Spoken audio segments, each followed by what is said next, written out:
Olá, eu vim aqui a convite da Unimed Norte Capixaba, através do programa Viver Bem, conversar com vocês sobre alguns cuidados com relação à saúde bucal. Eu sou Paula Giuriato, odontopediatra, especialista também em ortopedia funcional dos maxilares e venho dar dicas para vocês sobre como a gente consegue manter uma boa higiene bucal. Então a gente tem que entender que um bom cuidado com a saúde bucal deve, antes mesmo de pensar na escovação, manter uma alimentação adequada e equilibrada com horários regulares. Então, quando a gente fala da escovação, a gente tem que sim pensar nos horários melhores para se alimentar. Se a gente comer muito, beliscar muito ao longo do dia, a nossa saliva não vai dar conta de ajudar na higiene e acaba que isso aumenta a chance de ter cárie e também de ter doenças da gengiva, doenças periodontais.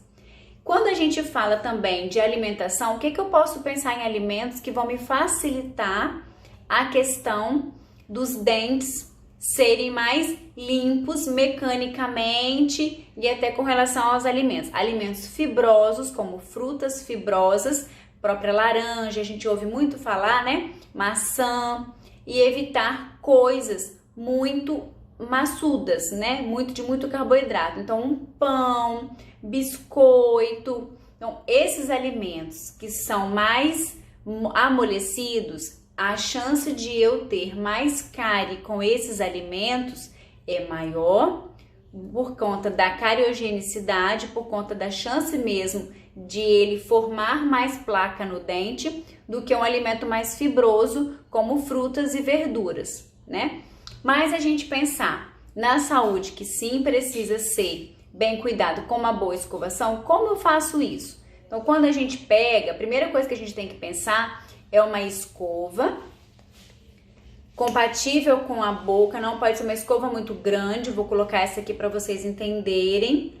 E eu devo utilizar a quantidade de creme dental, não é igual propaganda de supermercado e de televisão que fica preenchendo todo. A gente tem que usar, olha, no máximo 1 grão de feijão. Então a gente pega, coloca essa quantidade e vem fazer a escovação. Eu dou uma dica que a gente usa muito para as crianças e que a gente pega para a vida da gente. Cada lugar desses, a gente deve contar mentalmente até 10. Então, eu venho aqui e eu vou 1, 2, 3, até 10. Daí, eu começo do outro lado. Nessa parte de cima, eu vou esfregar. Depois, a parte de cima, aqui, aonde mastiga, fazer esfregar. E a parte das laterais, eu vou pegar e vou fazer movimentos circulares, ó, para que eu consiga pegar tanto a parte de baixo, vou fazer bem exagerado, quanto a parte de cima. A frente a mesma coisa, a parte de baixo e a parte de cima. O lado de cá a mesma coisa. E tem a parte de dentro, que a gente pode dar uma sujadinha no espelho lá do banheiro. Fazer para fora e sempre da gengiva pro dente, da gengiva pro dente. Aqui é a mesma coisa, da gengiva pro dente, da gengiva pro dente, sempre contando até 10. Não dá muito tempo, dá no máximo 2 minutos. E aqui na frente a mesma coisa, espirrando para fora. Para ter uma escovação eficiente, uma higiene eficiente, eu tenho que fazer essa escovação. Também lembrar de escovar a língua e utilizar o fio dental.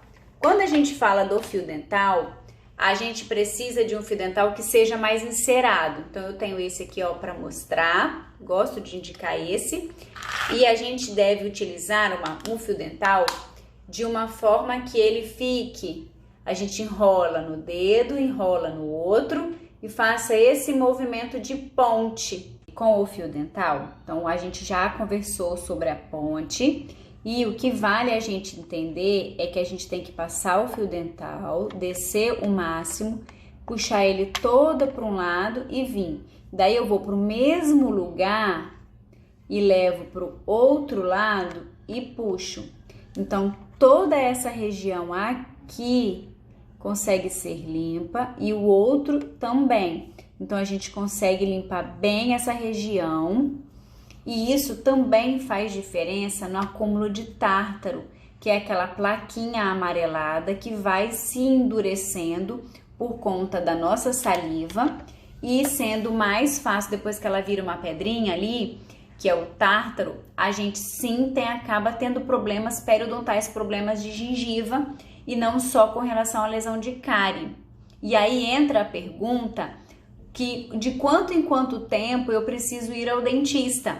É a cada 6 meses? Então, essa relação de tempo de ir ao dentista não está relacionado a 6 e 6 meses. Uma pessoa que já tem mais propensão a ter cárie, que já teve muita cárie, ou tem muita lesão de gengiva, doença periodontal, doenças gengivais, inflamação gengival, é uma pessoa que precisa ser assistida, ser acompanhada no dentista, no máximo com 6 meses.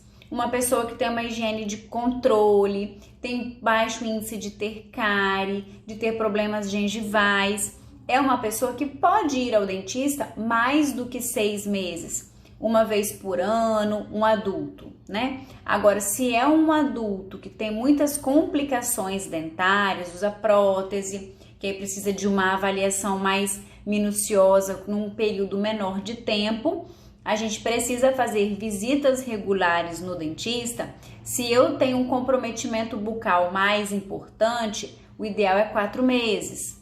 Se eu estou tudo bem, uma rotina, posso deixar 6, 8 meses às vezes, mas se eu tenho um controle bom em casa. E isso é ajustado de tempos em tempos de acordo com o seu dentista que te acompanha. Então, o que é muito válido é a gente sempre ter um dentista que nos acompanhe e que nos oriente com relação a esse tempo de retorno ao dentista. Tem pacientes que podem ficar de férias de dentista por um período mais prolongado, outros não. Isso é importante conversar individualmente sobre o seu caso.